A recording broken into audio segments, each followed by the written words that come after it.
कि नारद जी मुझे बैठने के लिए स्थान कहाँ है, यहाँ तो पूरा पंडाल भरा हुआ है, मैं कहाँ जाके बैठूं? तो ज्ञान वैराग्य को स्थान दिया है। आप उत्तराखंड की धरती में कहीं पर भी चले जाएं, कोई विद्वान मनीषी मिले, आप उसके हृदय में जाकर के विराजमान हो जाएं, ठीक है ना। इसीलिए अगर वैराग्य को पाना है, इसलिए लोग हिमालय की यात्रा करते हैं, है ना। क्यों करते हैं? क्योंकि वहां वैराग्य विद्यमान है। नारद जी ने स्थान दिया है। ज्ञान चाहिए तो जंगलों में जाओ, ऊपर उत्तर भारत की तरफ घूमो, है ना। जाते हैं कि नहीं जाते हैं? महात्मा लोग जंगलों में रहते हैं, उत्तर की तरफ जाते हैं, है ना। तो यही कारण है महाराज, ज्ञान और वैराग्य की प्राप्ति करनी है तो उत्तर की तरफ चाहिए। भक्ति माता को स्थान दिया कि हे भक्ति माता, इस धरती पर जितने भी मनीषी लोग हैं, मानव लोग हैं, उन सबके हृदय में जाकर के आप विराजमान हो जाए। समझ रहे हैं बात को आप? भक्ति माता को स्थान दिया कि भक्ति माता आप जाकर के इस धराधाम पर जितने भी मनीषी हैं, जितने भी मानव मनुष्य मात्र हैं, उन सभी के हृदय में जाकर के आप विद्यमान हो जाएं। इसीलिए हमारी जो भक्ति उत्पन्न होती है, कहां से होती है? हृदय से।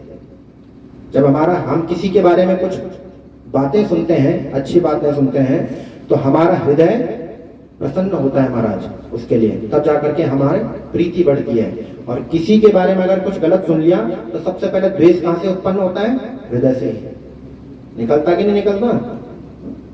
इसीलिए हम शंकर भगवान की पूजा इसलिए करें कि हे शंकर भगवान, हमारा 1 मिनट, हमारे शास्त्रों में तो यहां तक लिखा है कि 1 घड़ी आधी में पुण्याद। 1 घड़ी का मतलब होता है 24 मिनट, है नी। और 24 मिनट का आधा कर लीजिए, कितना हुआ? 12 मिनट। आधी में पुण्याद, उसका भी आधा कर लीजिएगा, 6 मिनट। इतना भी समय नहीं है हमारा, तो केवल 6 सेकंड आप भगवान के लिए हाथ जोड़ लें, हाथ जोड़ लें, इतने में हम लोगों का कल्याण हो जाता है।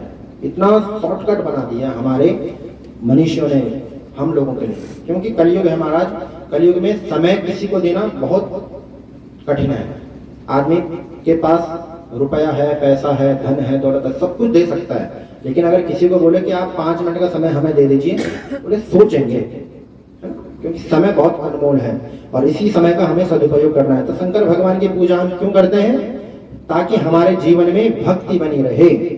हम जो भी कर्म करें वो बिल्कुल भक्ति के अनुसार हम कर्म करें। ये जो चौथा स्थान है, ये भगवान इंद्र का है। ये भगवान इंद्र का स्थान है चौथा। इसको कहते हैं वायुकोण, वायव्य कोण जिसको कहते हैं, पश्चिम और उत्तर के बीच में। ये जो वायव्य कोण है, इसमें भगवान इंद्र विराजमान होते हैं। इंद्र की पूजा हम इसलिए करते हैं, मैंने कल भी शायद और परसों भी बताया था कि हम जो भी धर्म कर्म करते हैं, इंद्र को ये लगता है, इंद्र महाराज को, कि ये धर्म कर्म मेरे इंद्रासन के लिए कर रहा है। क्योंकि आपने कथाएं सुनी होंगी, पढ़ा भी होगा कि जो व्यक्ति 100 अश्वमेध यज्ञ कर लेता है, उसको उसकी मृत्यु के उपरांत जब उसका दूसरा जन्म होता है तो उसको इंद्रासन की प्राप्ति होती है। क्या होती है? इंद्रासन की प्राप्ति। महाराज, इंद्र एक पद का नाम है। जैसे प्रधानमंत्री श्री नरेंद्र मोदी जी प्रधानमंत्री की सीट में बैठे तो प्रधानमंत्री हो गए, लेकिन प्रधानमंत्री नाम तो नहीं है उनका, वो एक पद का नाम है। जैसे मुख्यमंत्री एक पद है, व्यक्ति का नाम अलग होता है और पद का नाम अलग होता है, उसी प्रकार से इंद्र एक पद है, उसमें बैठने वाला जो व्यक्ति है उसको देवराज इंद्र कहते हैं। इंद्र एक सीट का नाम है, पद का नाम है। तो इंद्र को लगता है महाराज कि अगर कोई व्यक्ति धर्म कर्म कर रहा है तो इस धर्म कर्म के पुण्य से उसको स्वर्ग की प्राप्ति होगी, है कि नहीं है? धर्म करने से कहां की प्राप्ति होती है? हमें स्वर्ग की प्राप्ति होती है। अब जब स्वर्ग की प्राप्ति होगी हमें, तो हो ना हो इसके इतने ज्यादा पुण्य उदय हो जाए कि ये इंद्रासन की प्राप्ति कर ले। इसीलिए इंद्र क्या आता है कि हमारी तपस्या को, हमारी पूजा को भंग करने के लिए बार बार आता है। आपने पहले टीवियों में नाटक आते थे, धार्मिक ना नाटक आते थे, सीरियल आते थे, उसमें आपने देखा होगा कि चाहे वो राक्षस हो चाहे देवता हो, जब भगवान की तपस्या करने के लिए जाते थे तो इंद्र विघ्न बाधा डालने के लिए सबसे पहले आते थे। देखा होगा आपने। तो उसका कारण केवल यही है कि इंद्र को लगता है कि ये व्यक्ति अगर यज्ञ कर रहा है तो इस यज्ञ के प्रभाव से इसको इंद्रासन की प्राप्ति हो जाएगी। अब मान लीजिए मैं यज्ञ कर रहा हूं और मुझे इंद्रासन की प्राप्ति हो गई है, तो जो इंद्र अभी तक बैठा हुआ उसको तो भागना पड़ेगा ना, है कि नहीं? तो वो नहीं चाहता कि हम कुछ धर्म कर्म करें। भाई किसी व्यक्ति को सबसे प्यारी क्या होती है? अपनी सीट होती है ना, अपनी पोजीशन, है ना? तो वो इंद्र जो बैठा है उसको ये नहीं लगता कि ये मेरे आसन में आकर के बैठे महाराज, नहीं। इसीलिए हम कहीं पर भी कोई भी पूजा करें, कोई पाठ करें, एक दिया जलाने का जो पुण्य प्राप्त होता है, एक दिया जलाया हमने और वापस आ गए, उसी दिया जलाने का जो फल है वो सब इंद्र चोरी करके ले जाते हैं। क्या ले जाते हैं? चोरी करके ले जाते हैं। इसीलिए हम कहीं पर भी पूजा पाठ करें, एक आहुति डालें, आप 10 आहुति डालें हवन में, एक दिया घुमाएं, एक दिया जलाएं, एक धूप बत्ती जलाएं, उसका भी जो पुण्य है वो हमें तब मिलेगा जब हम जिस स्थान पर बैठ करके हम पूजा कर रहे हैं उस स्थान पे हाथ रख लीजिएगा।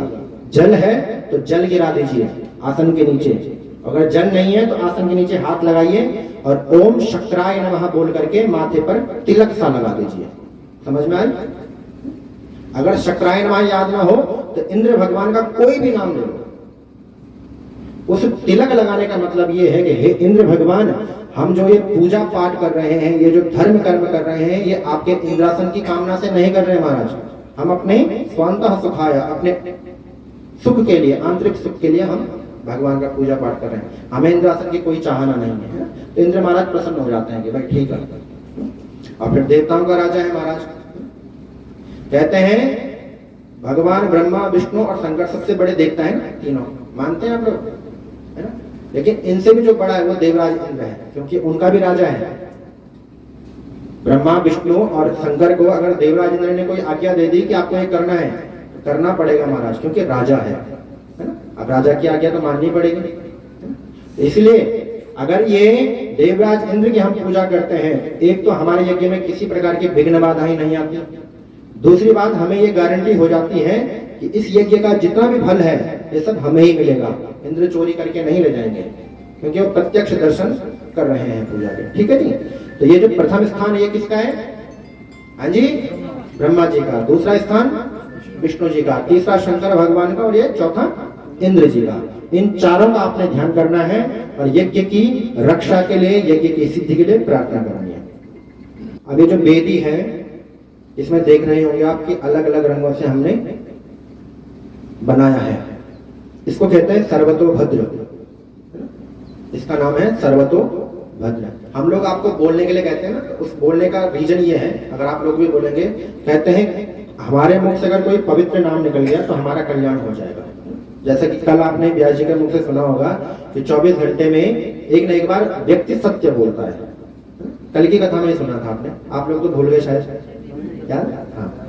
तो हमारे मुख से भगवान का नाम निकल जाए, वो हो सकता है भगवती सरस्वती उसी समय तथास्तु या कुछ बोल दे तो कल्याण हो जाएगा महाराज, है ना? इस वेदी का नाम क्या है? सर्वतोभद्र। इसका शाब्दिक अर्थ अगर हम देखें, सर्वतो का मतलब होता है सब जगह या सब के लिए, है ना? और भद्र का मतलब होता है कल्याण। भद्र का मतलब कल्याण। ये जो वेदी है, ये इस वेदी को पूजा जिस व्यक्ति ने कर दी उस व्यक्ति का हमेशा सर्वत्र और सर्वदा, चाहे वो व्यक्ति कहीं भी जाए, सर्वत्र कहीं भी चले जाए, और सर्वदा मतलब हर समय, भय जो पीठ है ये भद्र ही भद्र करती है, कल्याण ही कल्याण करती है। हमारे सनातन धर्म के परसों की पूजा में मैंने आपको बताया था, कल की कथा में व्यास जी ने और पूज्य गुरुदेव जी संत महाराज जी ने बताया था, तो हमारे सनातन के कितने देवी देवता है? 33। हाँ, 33 कोटि शब्द आता है, 63 कोटि आया है। कोटि के दो अर्थ हैं, शब्दानाम अनेक अर्थ। जब हम संस्कृत व्याकरण पढ़ते हैं तो उसमें एक ही शब्द के हजारों हजारों अर्थ है महाराज। तो कई संत महात्मा कहते हैं कि कोटि का मतलब प्रकार होता है, भेद जिसको हम कहते हैं, काइंड, और कोटि का मतलब करोड़ भी होता है। तो कई मनीषी जो विद्वान लोग हैं वो कहते हैं कि करोड़ नहीं है, 33 प्रकार के देवी देवता है। लेकिन मेरा मानना यह है, और हमारे पूज्य आदरणीय हमारे बड़े भैया हैं वो भी कथा वक्ता है, बहुत विद्वान है, देहरादून में रहते हैं। तो उन्होंने मुझे समझाया कि छोटे भैया ऐसी बात है कि हम सनातनियों का जो जीवन है, आप लोगों का धर्म कौन सा है? सनातन धर्म है ना। हम सनातनियों का जो जीवन है वो संसार में जितनी भी वस्तुएं भगवान ने प्रदान करी हैं, चाहे वो पेड़ के रूप में हो, चाहे पत्थर के रूप में हो, चाहे मिट्टी के रूप में हो, चाहे जल के रूप में हो, उन सब से हमारा जीवन प्रभावित होता है। उन सब की आवश्यकता हमें अपने जीवन में कभी ना कभी पड़ती ही पड़ती है कि नहीं है? पेड़ की जरूरत पड़ती है महाराज, पड़ती कि नहीं पड़ती आपको? पौधों की पड़ती है, जल की आवश्यकता पड़ती है, यहाँ तक कि पत्थर मिट्टी जो भी सबसे निकृष्ट है उसकी भी आवश्यकता हमें पड़ती है मकान बनाने के लिए, है कि नहीं? तो हमारे संत महात्माओं ने, हमारे बड़े भाई साहब कह रहे थे कि हमारे संत महात्माओं ने उस समय ये सोचा होगा कि जिस वस्तु से हमारे जीवन में कुछ ना कुछ प्रभाव पड़ता है वो सब क्या पूजनीय है, क्योंकि उनकी बदौलत ही हमारा जीवन आगे बढ़ रहा है। अगर हमारे पास पत्थर नहीं होते, हमारा मकान नहीं बनता, तो हम कहाँ रहते? है कि नहीं? प्रभाव पड़ रहा है उस पत्थर का भी, जो एक निर्जीव पत्थर है उसका भी हमारे जीवन में प्रभाव है कि नहीं है? तो वो हमको आश्रय दे रहा है वो पत्थर, इसका मतलब वो पत्थर हमारे जीवन को सुरक्षित कर रहा है। तो वो पत्थर हमारे लिए क्या हो गया? भगवान हो गया। हुआ कि नहीं हुआ? है ना? भगवान कृष्ण की पंचम दिवस की कथा में आप बाल लीलाएं सुनेंगे, है ना? आपने सुना होगा कि भगवान ने गोवर्धन को उठाया। महाराज, क्या जरूरत थी गोवर्धन की पूजा करवाने की? क्या जरूरत थी? भगवान ये संदेश देना चाह रहे हो, मान लो कि भाई अपनी प्रकृति का संरक्षण करो, क्योंकि अगर हम प्रकृति का संरक्षण करेंगे तो वो प्रकृति हमें जीवन दान देगी। आज इतने सारे विकास हो रहे हैं, ये अभी रोड बन रही है, आपके यहाँ कंस्ट्रक्शन चल रहा है, इस रोड की खुदाई में ना जाने कितने करोड़ों जीव जंतु मर गए, है कि नहीं है? विकास है, विकास हो रहा है, लेकिन उसके साथ विनाश भी जुड़ा हुआ है। हमारे उत्तराखंड में टिहरी गढ़वाल एक जिला पड़ता है, वहां पर मेरे ख्याल से दुनिया का या हमारे भारतवर्ष का, एशिया का दूसरे तीसरे नंबर का सबसे बड़ा डैम बना है, टिहरी डैम। उसका जो एरिया है वो लगभग 1.25 किलोमीटर तो गहरा है, 1.25 किलोमीटर गहरा, ठीक है जी, और लगभग 43.5 किलोमीटर लंबा है, 43.5 किलोमीटर लंबा है। में करें, चाहे नदी नाले के रूप में करें, चाहे गाय बच्चे के रूप में करें, पशु पक्षी के रूप में करें, उन सब की पूजा इस भद्र के ऊपर होती है, ठीक है जी। उन सब के एक आराध्य देव हैं, वो है भगवान विष्णु। ये जो पीला कपड़े में आप कलश देख रहे हैं, ये भगवान विष्णु का स्वरूप है, क्योंकि विष्णु यज्ञ चल रहा है महाराज, इसलिए विष्णु स्वरूप है। तो ये सभी देवी देवताओं का पूजन कर करके हम इन सबको भगवान विष्णु में सम्मिलित कराने की प्रार्थना करते हैं। तो आपने हाथ जोड़ लेने हैं और भगवान विष्णु का ध्यान करना है कि भाई हम लोग पूजा कर रहे हैं, भगवान को फल देने में देरी हो सकती है, हो सकती कि नहीं हो सकती? एक कहावत भी है कि भगवान के घर देर है पर अंधेर नहीं है, है ना? इसका मतलब क्या है कि देरी हो सकती है, क्योंकि हमारे जैसे भिखारी पता नहीं कितने हैं भगवान के दर में आके बैठे हुए ना। लेकिन जो हमारे पितृ देवता होते हैं, वो जो पितृ देवता होते हैं, वो केवल और केवल हमारे लिए बैठे हैं। किसके लिए बैठे हैं? केवल और केवल हमारे लिए। जिस प्रकार से भगवान के लिए पूरी धरती एक समान है, उसी प्रकार से हमारे पितरों के लिए, भगवान की संतान तो पूरी धरती हो गई, लेकिन हमारे पितरों के तो केवल और केवल हम ही संतान हैं। भगवान फल देने में देरी कर सकते हैं, लेकिन जो हमारे पितृ देवता होते हैं वो हमें तुरंत फल देते हैं, तुरंत फल देते हैं महाराज। इसलिए भगवान से ज्यादा महत्व हम पितरों को देते हैं। हमारे गढ़वाल में, हमारे उत्तराखंड में तो एक कहावत भी है कि पितरों के बराबर कोई देवता नहीं है और मामा के बराबर कोई मेहमान नहीं है।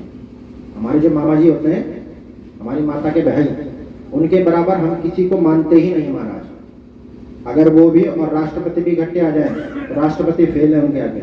हमारे यहाँ इतनी मान्यता है। और पितृ साक्षात ब्रह्मा 4 मुख लेकर के आए हमारे आगे और बोले कि भाई मैं ब्रह्मा हूँ, मेरी पूजा कर, हम उसको भगा देंगे। हमारे यहाँ इतनी मान्यता है पितरों की। हम ब्रह्मा को बोल सकते हैं कि ब्रह्मदेव आप बैठिए, पहले हम पितरों का पूजन करेंगे, उसके बाद आपका पूजन करेंगे।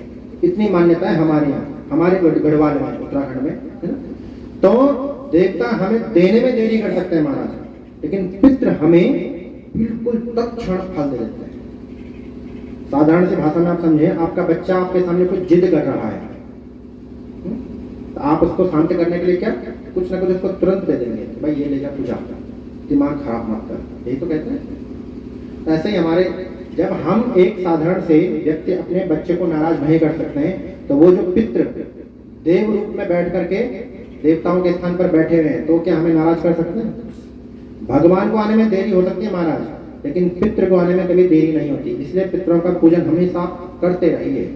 अपने घर में आप जब दिया जलाएं, तो अपने पितरों का नाम जरूर ले महाराज। भगवान का नाम छूट जाए कोई दिक्कत नहीं है, लेकिन पितृ नहीं छूटने चाहिए। आजकल हम लोग क्या करते हैं कि पितरों को भुलाते जा रहे हैं, भुलाते जा रहे हैं। उसका एक मुख्य कारण है कि हमारे घर में पितृ दोष हो जाता है। पितृ दोष का सबसे मुख्य लक्षण आपको बता दूं कि पितृ दोष जिसके घर में हो, एक तो उस घर की जो कुल परंपरा होती है वो सबसे पहले नष्ट होने प्रारंभ हो जाती है। सबसे पहले कुल परंपराएं हमारी नष्ट होने लग जाती है। अगर किसी के घर में ये लक्षण है, समझ लीजिए 100% पितृदोष है। पितृदोष प्रारंभ कैसे होगा? जब हम अपने पितरों का पूजन सही तरीके से नहीं करेंगे, जीते जी उनका आदर करें, सत्कार करें। जब उनका देहांत हो जाए तो महाराज जो अंत्येष्टि अंतिम संस्कार है, अंतिम संस्कार केवल आग लगा करके घर आने तक का नहीं है। हम लोग सोचते हैं कि अंतिम संस्कार शमशान घाट में करके आ गए, नहीं। साल भर तक की जो क्रिया है महाराज, 1 साल तक चलता है अंतिम संस्कार। सबसे बड़ा संस्कार है अंतिम संस्कार, सबसे बड़ा संस्कार। लेकिन हम उसको ये सोचते हैं कि 1 घंटे में हमने आग लगा करके घर पहुंच गए, अंतिम संस्कार से छुट्टी मिल गई। नहीं, अंतिम संस्कार सबसे बड़ा संस्कार है और ये पूरे 1 साल तक चलता है। जब बरसी होती है ना, बरसी के दिन जाकर के अंतिम संस्कार खत्म होता है। कितनी बड़ी क्रिया है महाराज, लेकिन करता है कोई? आप यहाँ करते हैं? नहीं करते हैं। बहुत अच्छी बात है, करनी चाहिए। क्योंकि देवताओं का जो स्थान होता है पूर्व दिशा या उत्तर दिशा या उत्तर पूर्व के बीच में ईशान कोण होता है, वहां पर देवताओं का स्थान होता है। लेकिन जो पितरों का स्थान है वो दक्षिण दिशा में होता है। मान लीजिए ये आपकी दक्षिण दिशा है, तो आप पितरों का पूजन इस तरफ घूम करके करेंगे, क्योंकि पितरों का स्थान है। पितृ जब भी बैठते हैं तो दक्षिण दिशा में उनका आसन होता है और उत्तर की तरफ मुख करके देखते हैं। लेकिन जो देवता होते हैं अगर उत्तर में बैठे हैं तो दक्षिण की तरफ उनका मुंह होगा, और अगर पूर्व में बैठे हैं तो पश्चिम की तरफ उनका मुंह होगा। तो दोनों इकट्ठे कैसे हुए? एक है दक्षिण में, एक है उत्तर में, इकट्ठे तो होने का सवाल ही नहीं होता। हमारा तो पंडित जी 1 मिनट थोड़ा लूंगा, चलो इस पे आपकी चलो अच्छी जानकारी मिल रही है। हमारे बोलते हैं कि जो पितर है अगर उसको आप ज्यादा करोगे तो उसको आगे मोक्ष नहीं मिलेगा, वापस इधर नहीं, नहीं, नहीं, बिल्कुल नहीं। तो आप गरुड़ पुराण का प्रेतकल्प पढ़िए, 16 अध्याय है, इजीली आपको बुक उपलब्ध हो जाएगी, इजीली। पढ़ा लिखा समाज है ना? भेड़ चाल में मत चाहिए हमारे, भेड़ चाल में बिल्कुल मत जाइए। मैं जितनी बातें बोल रहा हूँ इनको आप पुस्तकों में पढ़िए, एज इट इज निकलेंगे। जैसा मैं बोल रहा हूँ सब कुछ ऐसा ही निकलेगा। मैं आपको जो चीज मैं बता रहा हूँ मैं आपको प्रूफ भी दे सकता हूँ कि मैं कहाँ से ये चीज बोल रहा हूँ। आप गरुड़ पुराण का प्रेतकल्प पढ़िए या गरुड़ पुराण पढ़िए महाराज। प्रेतकल्प जो छोटा सा है, 16 अध्याय है, गरुड़ पुराण की एक छोटी पुस्तक है। जिस प्रकार से रामायण की एक छोटी पुस्तक हम सुंदरकांड का पाठ करते हैं जी, उसी प्रकार गरुड़ पुराण तो बहुत बड़ा हो गया, उसका एक छोटा सा रूप है प्रेतकल्प। जब मृत्यु के उपरांत हम आत्मा को सुनाते हैं, ठीक है जी। उसी प्रेतकल्प में लिखा हुआ है पितरों की पूजा कैसे किस प्रकार करनी चाहिए, किस कर्म को करने से किस फल की प्राप्ति होती है, उसमें लिखा हुआ है, सब कुछ लिखा हुआ है। हमारे शिव पुराण में तो इतना तक लिखा हुआ है कि अगर व्यक्ति को 6 महीने के बाद मृत्यु होने वाली है तो 6 महीने से पहले उसके शरीर में क्या चिन्ह उत्पन्न हो जाते हैं। अभी हमारे एक जिया जी हैं, यही नौशहरा में ड्यूटी पे आर्मी में है।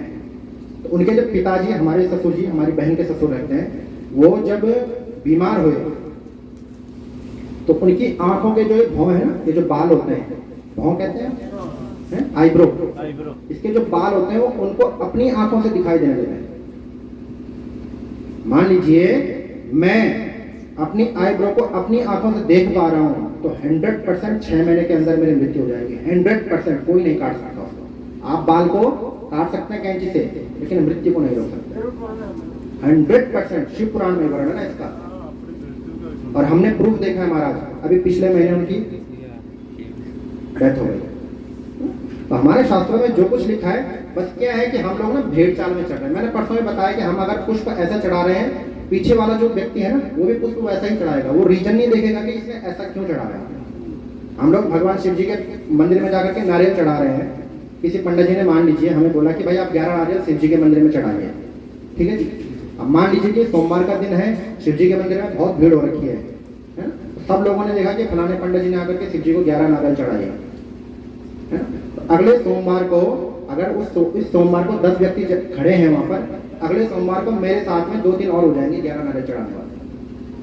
तो उनको रीजन पता नहीं कि क्यों चढ़ाया, भेड़ चाल चढ़ी है, और ये केवल हमारे सनातन में है। इसलिए हम कुछ भी कर्म करें, हमें पता होना चाहिए हम क्यों कर रहे हैं, हम क्यों कर रहे हैं। इस क्यों का जवाब हमारे पास होना चाहिए। हम गणेश का पूजन कर रहे हैं, क्यों करना है महाराज? गणेश ही क्यों?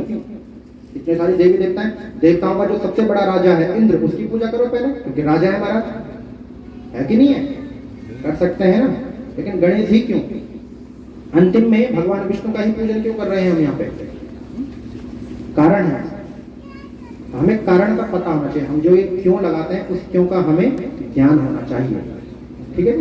पितरों का जो स्थान होता है हमारा, जो दक्षिण दिशा में होता है, आपके घर में अगर आपका मंदिर है तो मंदिर के अंदर अगर आप पितरों को बिठा रहे हैं, वैसे तो भगवान का मंदिर और पितरों का जो स्थान होता है वो बिल्कुल अलग होना चाहिए, लेकिन किसी कारणवश आपके घर में इतनी जगह नहीं है, कंजेस्टेड है, जगह की कमी है, तो अगर आपका ये मंदिर है, मान लीजिए ये मंदिर बना हुआ है, तो ये पूरब दिशा है, ये पश्चिम है, ये उत्तर है, ये दक्षिण है।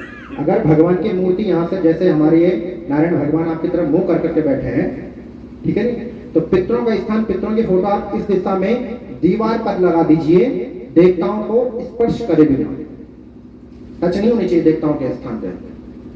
समझ रहे हैं बात को? देवताओं के स्थान में स्पर्श पितरों का नहीं होना चाहिए, और दक्षिण दिशा की तरफ आप पितरों के फोटो लगा सकते हैं, उनका मुख उत्तर में होगा, तब जाकर के आप पूजन कर सकते हैं। लेकिन यहाँ पर भगवान विष्णु रखे हुए हैं, उसके ठीक बगल में पितर रखे हुए हैं, ये बहुत गलत है। ये आसन सही नहीं है पितरों का, ठीक है। हम लोगों को फल इसीलिए नहीं मिलता क्योंकि हमें जानकारी नहीं है। हम कर्म तो कर रहे हैं, कर्म तो पूरा कर रहे हैं, कर्म में कोई कमी नहीं है, लेकिन फल की कमी कहाँ पर हो जाती है? विधान में। अगर विधान गलत हो गया महाराज, अब आप मकान बनाते हैं, पहले नींव डालते हैं, पहले लेंटर डाल दो, फिर ऊपर उल्टे बीम खड़े कर दो, है कि नहीं है? विधान गलत हो जाएगा ना। विधान ये है कि पहले नींव खोदी जाए, नींव भरी जाए, उसके ऊपर बीम डाल करके तब जाकर के दीवारें चिन्ह करके लेंटर डाला जाए, ये विधान है ना मकान बनाने का। उसी प्रकार से कर्म का भी विधान होता है महाराज, ठीक है नहीं। हाथ जोड़ करके पितरों का ध्यान करना है आपने, पितरों से आशीर्वाद की कामना करनी है कि गोत्रन्नो वर्धताम, हमारे गोत्र की वृद्धि हो, हमारे कुल की वृद्धि हो, हमारे घर में अन्न धन के भंडार हमेशा भरे रहें, और हे पितृ देवताओं, आपका आशीर्वाद नित्य निरंतर हमारे ऊपर बना रहे।